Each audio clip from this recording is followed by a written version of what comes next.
bienvenidos a otro programa especial aquí en Vía Tecnológica.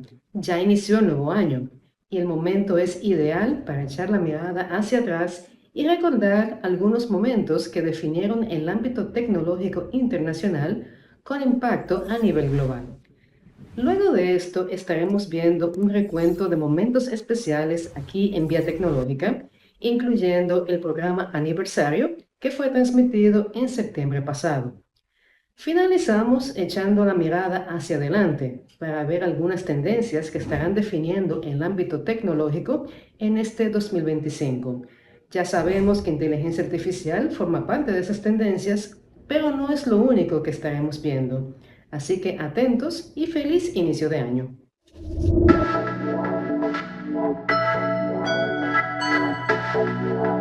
Y aquí en Vía Tecnológica presentamos el resumen del año 2024 concentrado en 4 momentos memorables dentro del ámbito tecnológico. Iniciamos hablando de Sam Bankman-Fried, específicamente de la condena que recibió en marzo de este año por una historia que ya todos conocemos, el increíble colapso en noviembre de 2022 de FTX, un importante criptointercambio que llegó a estar valorado en $32,000 millones.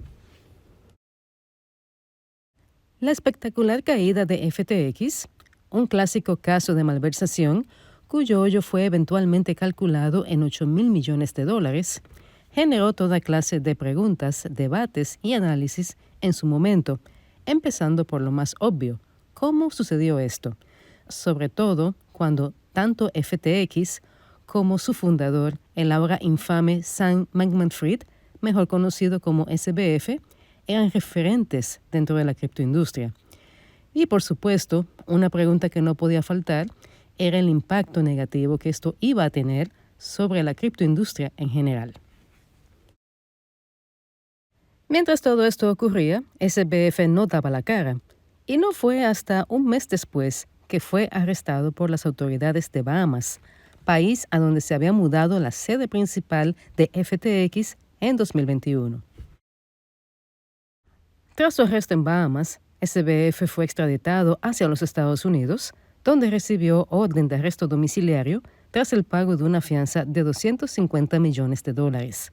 Sin embargo, en agosto de 2023, esta fianza fue revocada tras determinarse que SBF había estado tratando de manipular a testigos que estarían participando en el venidero juicio en su contra. El 3 de octubre de 2023 empezó el juicio contra SBF y lo cierto es que la ocasión generó muchas expectativas, sobre todo porque se esperaban testimonios de personas como Caroline Ellison, quien había sido una pieza clave en toda la trama de FTX.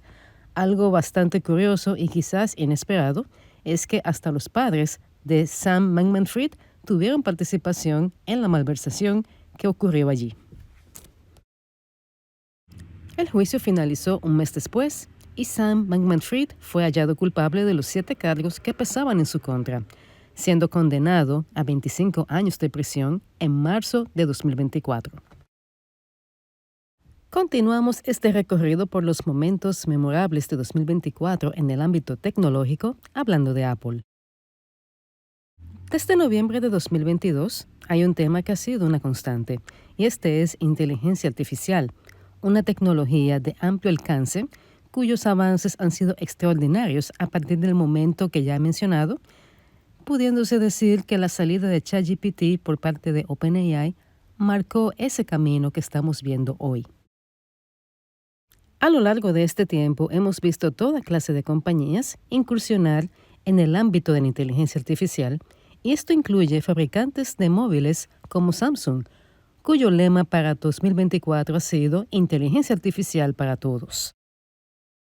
Hasta junio de 2024, el gran ausente en este escenario había sido Apple, pero las cosas cambiaron durante la realización de la Conferencia Anual de Desarrolladores, WWDC, donde se presentó el concepto de Apple Intelligence.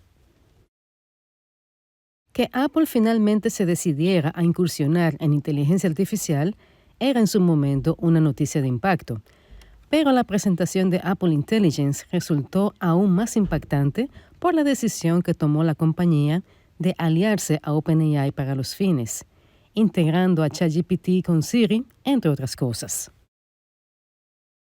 La visión de Apple en lo que respecta a inteligencia artificial, como todo lo que suele salir de esta compañía, es uno que va orientado hacia la personalización y, como tal, todo esto de Apple Intelligence utiliza los recursos que ya están disponibles en los dispositivos que utilizan las personas. Esto con la finalidad de que se trate de una solución lo más intuitiva y completa posible, aprendiendo incluso de lo que hacen los usuarios con las aplicaciones que están ya instaladas. Con un enfoque que ofrece también mucha seguridad, ya que el procesamiento se realiza directamente en los equipos y en caso de necesitarse mayor poder de procesamiento, pues hay una computación en nube privada disponible, Apple Intelligence finalmente debutó en octubre de este año, específicamente disponible para quienes tienen iPhone 15 Pro y iPhone 15 Pro Max y, por supuesto, iPhone 16 y cualquier otro dispositivo Apple que utilice los chips de más reciente salida. Siguiendo con este resumen, ¿a quién se le olvida el apagón informático causado por una mala actualización de CrowdStrike? Esto sucedió el 19 de julio y este día fue viernes. Fue un viernes muy caótico y movido a nivel mundial, ya que numerosas compañías se vieron afectadas por esta situación. Inicialmente se pensó que había sido culpa de Microsoft, pero en realidad en todo momento se trató de una actualización mal ejecutada por parte de CrowdStrike, siendo este un proveedor de soluciones de ciberseguridad. Hospitales, oficinas gubernamentales, líneas aéreas y toda clase de negocios sufrieron los embates de este apagón, cuyas pérdidas fueron calculadas más adelante en $5.4 mil millones para las compañías que están en el listado de Fortune 500. Finalizamos este recuento de lo más memorable de 2024 en el ámbito tecnológico hablando de Bitcoin. Y es que esta criptomoneda lleva desde octubre rompiendo récords. Y lo más reciente que ha ocurrido, que fue en los primeros días del mes de diciembre, es que ha sobrepasado la barrera de los $100,000. ¿A qué debemos este fenómeno? Todo obedece a la victoria de Donald Trump en las elecciones presidenciales de Estados Unidos, así que tan solo nos queda ver lo que ocurrirá cuando efectivamente tome posesión en enero próximo.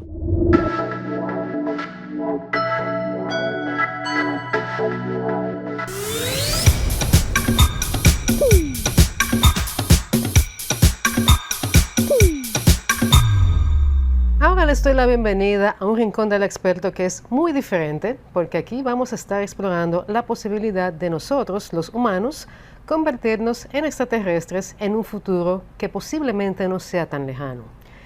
¿Y a qué viene todo esto? Esto viene motivado por una noticia que salió recientemente a nivel local, donde se indica que la Dirección Nacional de Inteligencia llegó a un acuerdo con una compañía estadounidense llamada Launch on Demand para estudiar la posibilidad y la factibilidad de instalar en Oviedo, Pedernales, un puerto espacial comercial. Antes de entrar en materia con este tema, debo de comentarles que inicialmente yo iba a estar acompañada por dos personas que son de la Sociedad Astronómica Dominicana. Son los señores Miguel Acevedo y Gastón Junca, pero desafortunadamente, por motivos que no vienen al caso, tuvieron que cancelar a último minuto su participación. Lo que significa que por hoy yo voy a ser la experta en este rincón del experto, pero les prometo que el tema va a resultarles muy interesante y que van a aprender mucho. Entonces, partiendo de lo que ya comenté de la noticia, lo que tengo que decirles de primera entrada es qué es un puerto espacial comercial y por qué tiene esto alguna importancia, por qué nos importa a nosotros como país y qué beneficios tendría. Podemos decirlo muy fácilmente lo que es la definición del puerto espacial comercial. Un puerto espacial, vamos a empezar por ahí, es un lugar que está habilitado tanto para el despegue como para recibir lo que son cohetes, aeronaves espaciales y otro tipo de vehículos que son similares. Recuerden que los cohetes usualmente se utilizan para exploración espacial o también, en el caso de una compañía como SpaceX, para poblar los satélites que se utilizan para Internet satelital. Esto es solamente un ejemplo, pero también hay misiones que son de exploración, misiones que llegan, por ejemplo, a la Luna o a un planeta como Marte, donde se recolectan algunas muestras para luego traerlas de vuelta aquí a la Tierra y hacer algunos análisis. Todo este tema espacial se remonta a la carrera espacial que se estuvo desarrollando en las décadas de 1960 y 1970. Esta fue una carrera protagonizada principalmente por lo que entonces se llamó la Unión Soviética y los Estados Unidos. Estos son dos rivales clásicos que llegaron a protagonizar una guerra fría, cuyas secuelas todavía estamos viendo en la actualidad. Pero bien, lo que ocurrió en esos años, de las décadas que ya mencioné, lo que se quería primeramente era llevar humanos a la Luna. Y esto lo logró Estados Unidos. Específicamente se logró el 20 de julio de 1969, cuando una misión a bordo de Apolo 11 llegó a la Luna. Y recuerden que esta fue una misión que estuvo tripulada por Neil Armstrong, Buzz Aldrin y Michael Collins. Fue la primera vez que se hizo un alunizaje tripulado en la Luna. Es cierto que durante un tiempo no ha habido tanto interés como lo hubo en esos años por seguir explorando el espacio, la Luna y demás. Digamos que el interés ha sido variante en función de la disponibilidad de recursos, también en función de la situación geopolítica del mundo, de la estrategia que se estaba persiguiendo y otros temas que siempre van a afectar este tipo de investigaciones que no solamente son profundas, sino que requieren de muchos recursos y de mucha atención. Sin embargo, podemos decir que en los últimos años, quizás los últimos 10 o 15 años, ha habido un interés renovado por este tipo de exploraciones. Y sería interesante conocer las razones de por qué ocurre esto. Vamos a empezar diciendo que el planeta Tierra en este momento no está en buenas condiciones. Y esto lo comentamos por el lado del medio ambiente y por el lado del cambio climático. El cambio climático es algo que todavía muchas personas se empeñan en negar o en no reconocer. Sin embargo, con cada año que pasa nos damos cuenta de que los fenómenos atmosféricos son cada vez más intensos y también son cada vez más frecuentes. Y las devastaciones consecuentes son cada vez mayores y peores. En el caso de un país como República Dominicana, donde estamos con una temporada ciclónica que ya empezó y que dura 6 meses, pues ahí nos damos cuenta de que con cada nueva etapa de estas viene una advertencia cada vez mayor y más marcada de que la intensidad puede ser mucho peor y que posiblemente suframos los embates de estos fenómenos. Entonces, por ese lado, existe una preocupación de que la humanidad quizás no pueda sobrevivir a una Tierra que se va a recalentar demasiado y se están buscando alternativas de hábitat. Se ha dicho siempre que no hay otro planeta que sea similar a este, o al menos que sea similar y que esté a una distancia factible para fines de ser poblado o explorado. Lo que nos queda entonces es explorar lo que está más cerca de nosotros, y eso incluye un planeta como Marte. Marte es un planeta que tiene una atmósfera totalmente diferente a la de la Tierra y donde simplemente no habría condiciones para sobrevivir como vivimos aquí, que no necesitamos de oxígeno, ni de trajes especiales, ni de aditamentos que sean adaptados a ese ambiente. Y por eso es que la exploración de los espacios que están fuera de la Tierra llama tanto la atención. Pero bien, volviendo a lo que es un puerto comercial, en este caso un puerto espacial comercial, ¿por qué nos interesaría a nosotros? Es evidente que hay una tendencia, pero también puede haber un tema de seguridad nacional que nos podría posicionar mejor para lo que es el cuidado de nuestro espacio, de nuestro entorno, y también podría haber un tema de cómo generar beneficios a las poblaciones donde esto tendría impacto. Se habla de Oviedo y posiblemente se habla de este lugar porque hay condiciones de espacio, condiciones de tierra y también de cercanía a lo que se quisiera hacer. Y esto también puede tener un impacto en lo que es la frontera, y esto lo dice la noticia misma que salió al respecto. Algo importante que debo de comentar sobre esta noticia es que DNI indicó que no va a gastar dinero, o sea, que no va a invertir dinero en esta exploración que se está haciendo para ver la factibilidad, sino que esto lo está haciendo Launch on Demand. Esto es importante porque cuando vemos noticias de este tipo, lo primero que tendemos a pensar es, este es un país donde hay muchas carencias y donde hay temas que son más importantes que este asunto de exploración espacial. Entonces, por ese lado es bueno saber que el gobierno como tal no está invirtiendo dinero en estudiar esta posibilidad. Aún así, nos afecta y nos atañe porque si esto fuera a ser factible, pues definitivamente va a haber un impacto aquí y es posible que esto tenga beneficios. Estamos de vuelta aquí en Vía Tecnológica y ahora damos inicio al Rincón del Experto. En esta ocasión me acompaña Bernabé Aguilar, quien es el vocero para Centroamérica y Caribe de ESET. Bienvenido. Muchas gracias por la invitación que nos hacen. De veras, yo estoy sumamente agradecido con ustedes y con el país, ¿verdad? República Dominicana, desde hace un par de años que estoy visitándolo y casi viviendo aquí. Estoy sumamente agradecido, de veras, con la cordialidad del dominicano. Muchísimas gracias y nos alegra que usted se sienta así de bienvenido. Es la segunda vez que Bernabé participa aquí en el programa, pero la primera vez fue una intervención muy breve porque fue como parte de Actualidad Tecnológica. Hoy vamos a tratar entonces un tema que a muchos de nosotros nos va a interesar porque tiene que ver con ciberseguridad y también con inteligencia artificial, que como ustedes han visto a lo largo de este programa, es el tema que está permanentemente de moda. Vamos a ver, Bernabé, hay muchas cosas que hablar aquí porque la inteligencia artificial, si bien tenemos mucho tiempo utilizándola, quizás no todos estamos al tanto de esa realidad, de que no es algo nuevo.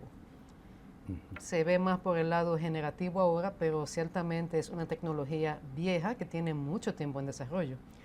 ¿Qué nos puede decir al respecto sobre el panorama actual? Bueno, ahí yo creo que vamos a iniciar porque todo tiene su lado bueno y su lado malo. Nosotros desde el año 1998 estamos utilizando ingeniería artificial. ¿Qué significa eso? Que toda la cantidad de ataques que se han dado quedan registrados y a la hora de que un cibercriminal trate de atacar, pues obviamente va a encontrar una barrera porque ya tenemos muchísima información. Lamentablemente no hay nada que sea 100% efectivo, porque así como nosotros nos levantamos a trabajar, ellos también buscando una nueva forma de atacar. Pero la inteligencia artificial nos ha ayudado muchísimo y nos puede ayudar muchísimo a nosotros como sociedad. Si alguien no está consciente de que esto se ha usado durante muchos años, solo recuérdense que desde el momento en que tuvieron una computadora, ustedes podían jugar un ajedrez. ¿Y contra quién jugaban? Contra una máquina. ¿Qué era lo que tenía la máquina? Información de todas las jugadas de los grandes expertos.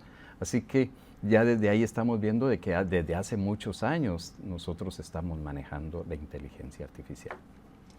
Y un buen ejemplo con ese tema de juegos es Solitario, que era el juego por excelencia para quienes usaban Windows hace un tiempo. Digo hace un tiempo porque ya ese juego quizás no es tan común, pero hubo una época en la que sí. Ese y Minesweeper, en ambos casos se estaba jugando contra una máquina, o sea que ahí aplica el principio también.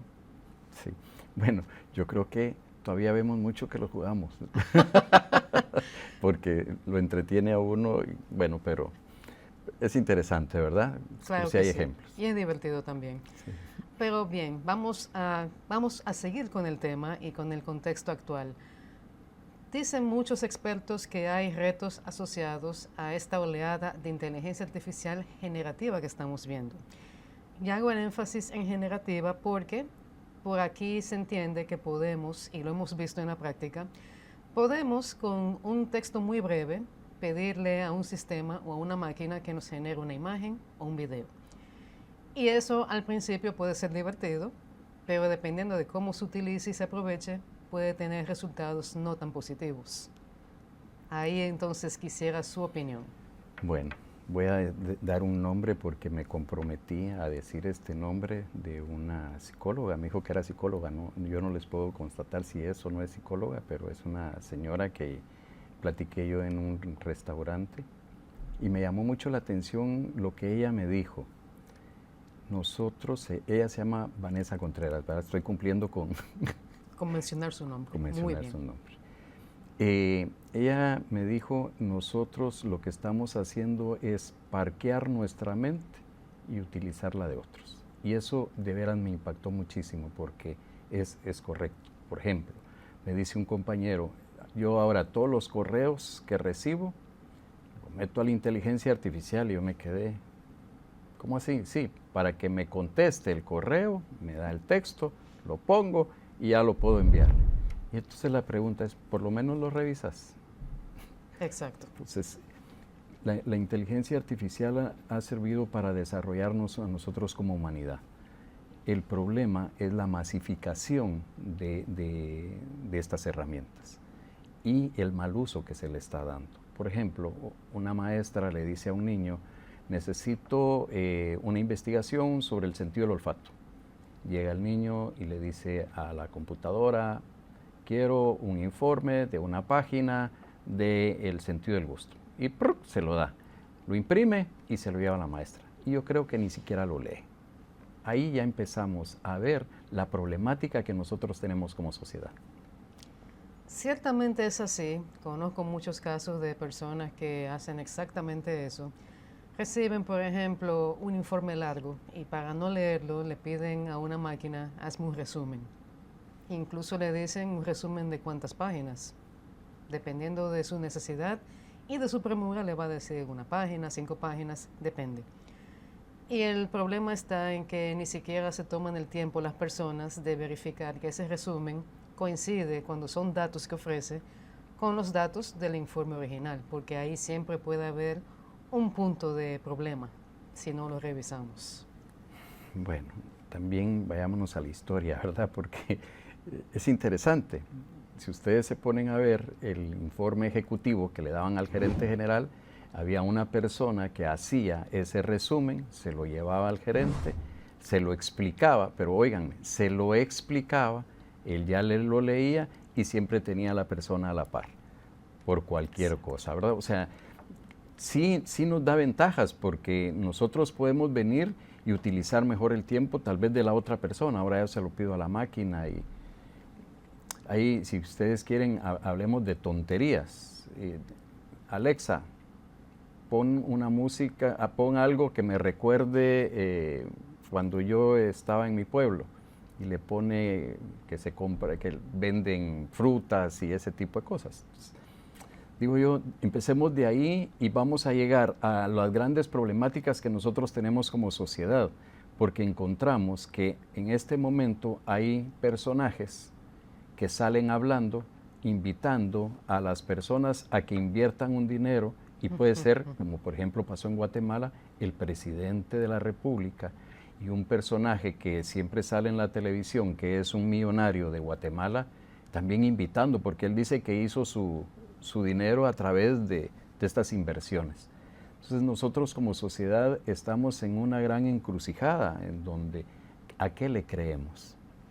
Estamos de regreso en Vía Tecnológica y le damos la bienvenida a Antonio Gómez Zamora, quien es socio gerente en RenPower, una consultoría de energía renovable, aquí al Rincón del Experto. Bienvenido, Antonio. Muchas gracias, Rocío, por invitarme a tu programa. Buenas tardes. Bueno, ya es la segunda vez que vienes por aquí y vamos a seguir hablando de energía renovable, pero desde un punto de vista que para muchos quizás va a ser un tanto intrigante, porque se habla mucho del potencial de la basura para sacarle provecho y generar energía. Y hay que decir que la basura es abundante a nivel mundial, no solamente aquí. Y menciono el caso de nosotros, de República Dominicana, porque ciertamente andando por las calles vemos mucha basura, pero no significa que este sea el único país con ese problema. Así que hablemos un poco de cuál es la situación con los residuos urbanos que son sólidos, porque eso es basura al final. Bueno, como bien dices tú, es un problema global. En el año 2020 en el mundo se generaron 2.2 billones de toneladas de residuos sólidos urbanos. Y se estima que en el 2050 se generarán unos 3.7. eso equivale a un cubo de 2.2 kilómetros de largo por 2.2 kilómetros de ancho y por 2.2 kilómetros de alto, para que nos hagamos una idea de lo que puede ser en volumen, ¿no? La generación de energía a través de residuos sólidos urbanos es un problema, es una solución a un problema, que además se debe enfocar desde dos aristas distintas, no solo la propia generación de energía, sino como una solución a lo que es una estrategia o un procedimiento más grande del manejo y del tratamiento de los residuos sólidos urbanos, ¿no? Después hablaremos un poco de los diferentes tipos de tecnología, pero por centrar el concepto, el waste to energy, o la generación a través de energía a través de residuos sólidos urbanos, es todo aquel aprovechamiento que hacemos de una parte de esos residuos, porque no todo se puede aprovechar para eso, y a través de eso podemos generar o bien energía eléctrica, o bien calor, o bien algún tipo de elemento intermedio que nos permita generar después energía, ¿no? Por supuesto. Sabes que la basura es un problema grande, no solamente porque afea el entorno, sino porque tiene impacto medioambiental también. Y es tan así que vemos que hay desde hace décadas programas de reciclaje, pero esos programas no llegan a todas partes. Aquí, por ejemplo, el nivel de reciclaje, por lo menos de manera empírica, podemos decir que es reducido. O sea, aquí no hay una cultura fuerte de reciclar. Y en Europa hay algunos países que sí, que incluso le pagan a las personas por reciclar. ¿Qué puedes comentarnos acerca de esto? Mira, has hecho un punto, has aclarado un punto que es fundamental, y es la ventaja que nos lleva Europa en la implantación de políticas de tratamiento de residuos.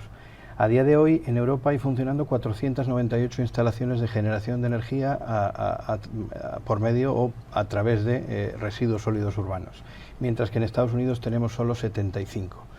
¿Por qué se ha producido? ¿Por qué esta diferencia? Bueno, la generación de energía desde la basura tuvo unos proyectos iniciales en los 90 que fueron de demostración, porque todavía eran tecnologías muy poco desarrolladas y caras, pero a partir de los años 2000 se empezaron a potenciar debido a las políticas bastante agresivas, sobre todo en la Unión Europea, de normativa para el tratamiento, para la separación en origen, para el reciclaje. Es decir, si nosotros tenemos unos residuos en origen que ya separamos en nuestra casa, esos zafacones donde va pues el cristal, el vidrio, el plástico, etcétera, y además mantenemos esa separación durante todo el proceso de traslado de esos residuos a las plantas de tratamiento, ya tendremos gran parte del trabajo hecho. Lo que sea reciclable se puede apartar, y lo que sea utilizable para generar energía lo podemos utilizar en el momento sin perder demasiado tiempo y eficiencia en el proceso. A día de hoy empezamos en los 90 con plantas experimentales, en los 2000 comenzamos a implementarlas ya digamos con un carácter entre comillas industrial. Bueno, a día de hoy en el mundo hay 6.500 megavatios de plantas instaladas, de potencia instalada, potencia eléctrica instalada, de los cuales 1.100 ya solo se construyeron en el 2023. ¿Qué quiere decir eso? Eso quiere decir que de los 2.2 billones de toneladas de residuos a nivel global que yo te dije al principio, en el 2020 0,27 billones de toneladas se utilizaron para generar energía eléctrica. En el 2050, de esos 3,7 que te dije al principio, ya se van a utilizar casi 4,7 billones de toneladas. Es decir, del 2020 al 50 vamos a duplicar la cantidad de basura que utilizamos para generar energía. ¿Tú crees que eso se deba a que se está viendo el potencial de la basura como elemento para generar energía? Porque, digamos, la idea quizás no es tan nueva como pudiera parecer, por lo menos yo he leído de esto hace un buen tiempo, pero una cosa es la teoría y otra cosa es la implementación, que es lo que estamos discutiendo aquí. No sé hasta qué punto sea cierto que inicialmente no se le daba quizás tanta importancia a ese aprovechamiento como se le está dando ahora. ¿Cuál sería tu opinión al respecto? Hay un aspecto que es fundamental y que es, además lo encontramos en infinidad de procesos, que es el desarrollo tecnológico. Es decir, hemos evolucionado en las tecnologías de aprovechamiento, en las tecnologías de generación y sobre todo en las tecnologías destinadas a la limpieza de los gases de esa combustión. Es decir, la basura, ahora hablaremos de los procesos, de los distintos procesos, pero la basura cuando se quema genera muchos productos que se generan normalmente en una combustión, pero además también genera otros que son potencialmente nocivos para la salud, como por ejemplo las dioxinas. ¿Qué ocurre? Hasta que no hemos tenido tecnologías de filtrado, de limpieza, de captación de todas esos componentes químicos y esas partículas que garantizasen que el funcionamiento de esas plantas no afectaba a la salud pública, que no afectaba no solo a la contaminación y no solo a los gases de efecto invernadero, sino también a la salud pública, pues hasta que no se han desarrollado esas tecnologías suficientemente bien, no hemos alcanzado la madurez como para que esas plantas ya sean escalables, alcancen potencias razonables y se puedan implementar de esa manera. Adicionalmente a eso, como te decía al principio, son fundamentales las políticas que se han adaptado para potenciar el tratamiento, el pretratamiento, la separación de esos residuos, de forma que podamos conseguir que esas plantas sean eficientes. Con un proceso de separación adecuado y con un proceso de separación en origen y pretratamiento adecuados, podemos conseguir rendimientos de esas plantas que van entre el 80 y el 90%. Estamos hablando de rendimientos muy importantes.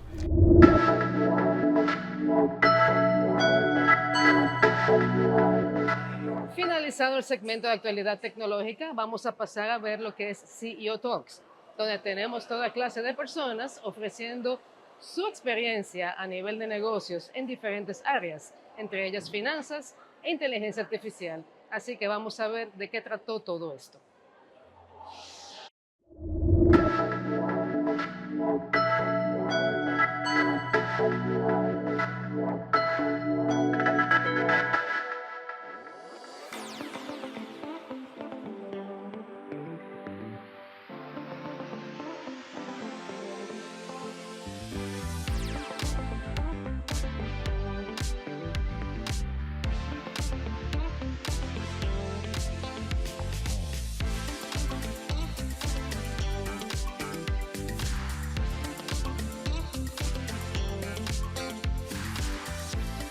Aquí todo el mundo, de una forma u otra, tiene una relación con las marcas. O sea, porque es marca personal, porque tiene una marca corporativa o porque las tiene las dos. Es una gran pela. Y el dolor de cabeza, por favor me levantan la mano si les ha pasado también, que tiene la mayoría de la gente, es que la gente conecte con la marca. O sea, la gente sabe muy bien eventualmente lo que usted vende. Y sabe, bueno, mira, él vende un producto o vende un servicio. Usted innova en la manera en la que promueve su producto y su servicio. Sin embargo, por algún motivo, es como que la gente no entiende la marca. ¿Les ha pasado que sienten que la gente no entiende su marca? O no entienden, el valor de la marca. No el precio, sino el valor de la marca. ¿A quién le ha pasado que sabe que su marca es buena, sabe que tiene muchísimo potencial para diferenciarse, pero por algún motivo está constantemente sintiendo que tiene que luchar con la gente para que no se queden pensando en precio? ¿Les ha pasado? Ok, veo 2 o 3 manos tímidas y 2 o 3 que dicen, bueno, me ha pasado. Ok, yo quiero que hoy ustedes entiendan con 3 cosas bien sencillas, y tengo aquí 2 mochilas para poder ejemplificar esto, lo que se conoce como los valores de las marcas, que son 3, ustedes van a repetir conmigo: funcional, estético y simbólico. Repitan, por favor.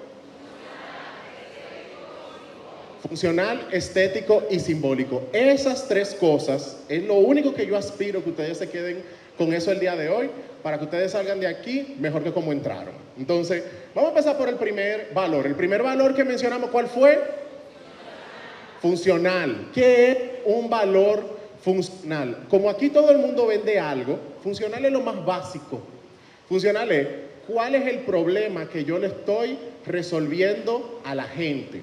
Si usted está en el mundo inmobiliario, usted tiene un reguero de habilidades funcionales, usted ayuda con la información, organiza la data, ayuda a que el producto se venda, le da opciones dentro del mercado. Pero si tradujésemos eso en una mochila, Lo funcional viene siendo cómo yo cuelgo la mochila, puede ser cuántos bolsillos tiene la mochila.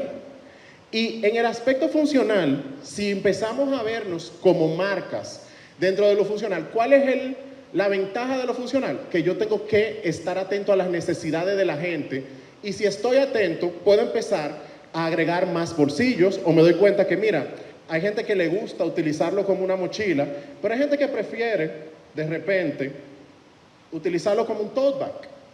Y yo puedo ir evolucionando mi producto estando atento a la gente.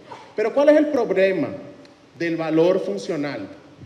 Que lo funcional podemos fácilmente, se nos puede arrebatar muy fácil. La gente puede copiar la parte funcional. Porque con la parte funcional, él tira una mochila y yo me estoy dando cuenta que hay un cambio en el mercado, pues déjame yo agregarle a esa mochila más bolsillo.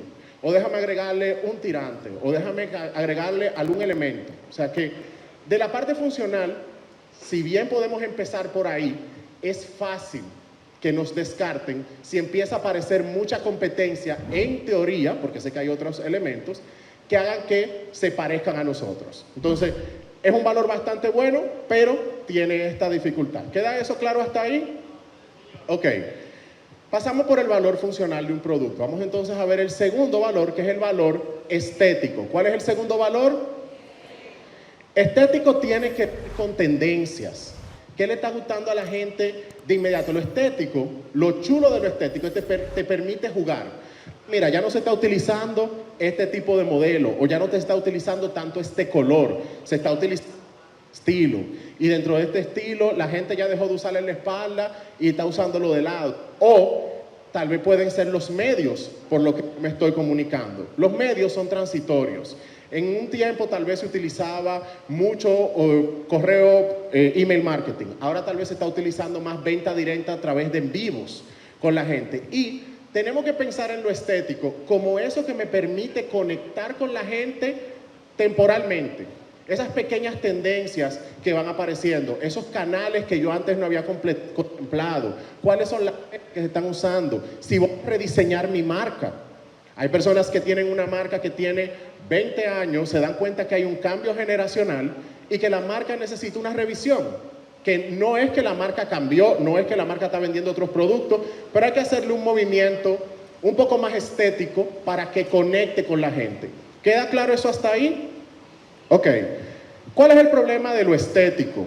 Que al igual que lo funcional, que no es que es algo inherentemente malo, pero es algo que tenemos que tener claro, lo estético es muy dinámico, lo estético se mueve, lo estético cambia, porque cambian las generaciones, cambia la audiencia, cambia el público meta, cambian las necesidades, y puede que nosotros nos montemos en una ola que nos dure unos cuantos años y eventualmente tengamos que hacer el cambio.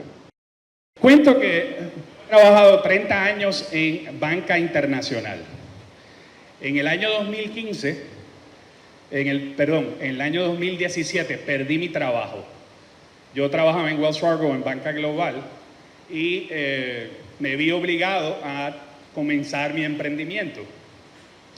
Y estuve casi 2 años en el emprendimiento hasta que me di cuenta de que no me daba el dinero.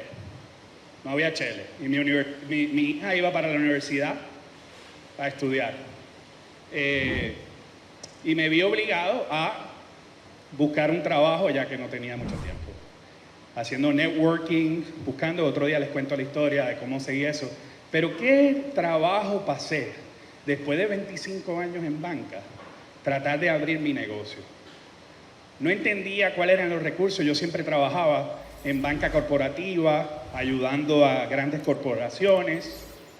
Estuve trabajando con responsabilidad bancaria. Yo manejé la relación de los bancos de República Dominicana cuando estaba en Miami para los temas de comercio exterior. Ahí Banreservas era mi cliente, Banco BHD, Banco Popular, tengo buenos amigos ahí también. Y de momento en la calle, botado. Entonces me di cuenta rápidamente que yo le hacía mucho caso a banca corporativa, banca comercial, pero no mucho caso a los pymes. Entonces me pregunté el por qué. ¿Por qué? Bueno, Vamos a ser claros. Los bancos ganan plata generalmente con banca corporativa, seamos realistas.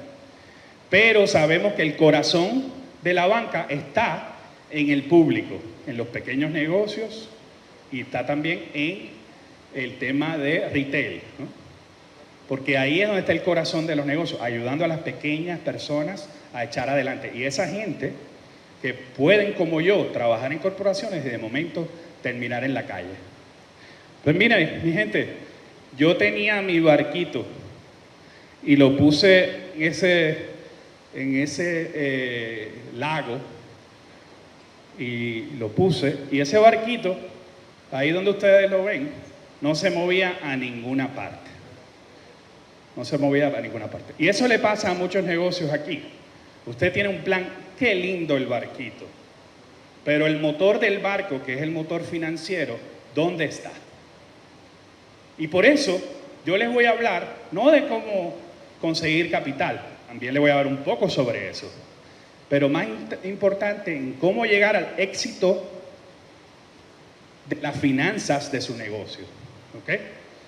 Ese barquito, ¿cómo lo llevamos? No a la vodka, eso no es vodka por si acaso, eso es agua.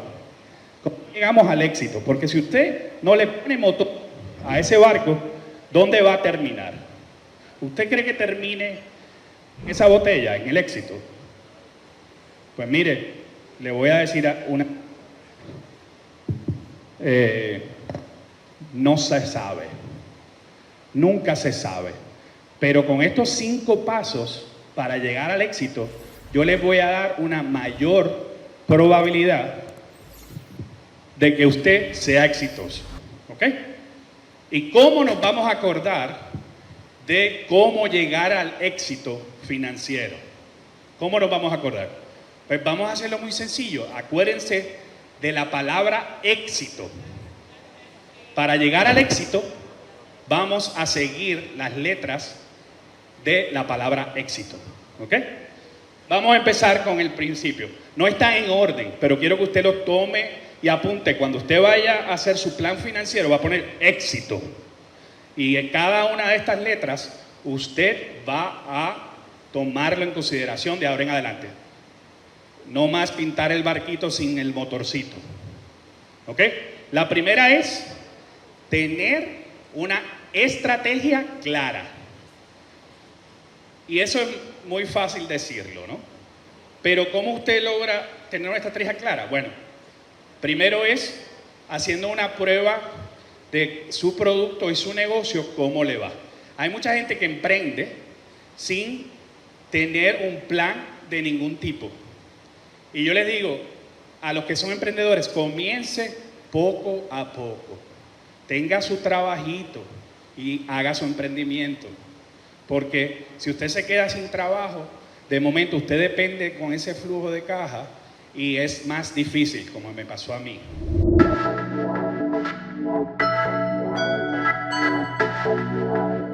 Como es costumbre, el mundo entero celebró la llegada de un nuevo año.